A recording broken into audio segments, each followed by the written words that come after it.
ดีค่ะสวัสดีค่ะคุณแอนสวัสดีค่ะ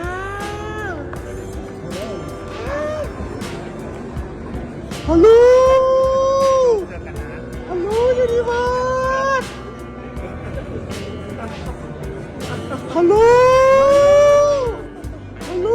ยูนิเวิร์ส Magandang araw mga kapolitika at welcome back dito sa ating YouTube channel. Makiki-update pa rin po tayo sa mga kaganapan ng ating kandidata dito sa Miss Universe 2024 na si Chelsea Manalo na kasalukuyang ginaganap sa bansang Mexico. Aliw na aliw itong si Chelsea Manalo dito sa kailang Day 3 rehearsal ngayong araw dahil sa Webes na nga po itong kanilang preliminary round competition dito sa kanilang beauty pageant contest.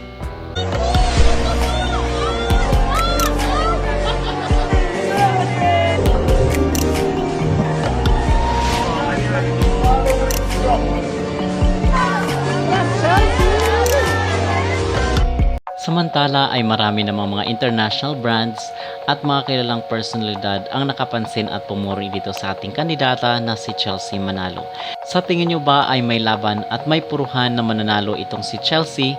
dito base sa kanyang ipinapakitang mga performance in the past few days? Mag-comment down below at huwag kalimutang mag-like at mag-subscribe na rin kayo para updated kayo sa ating mga latest issue.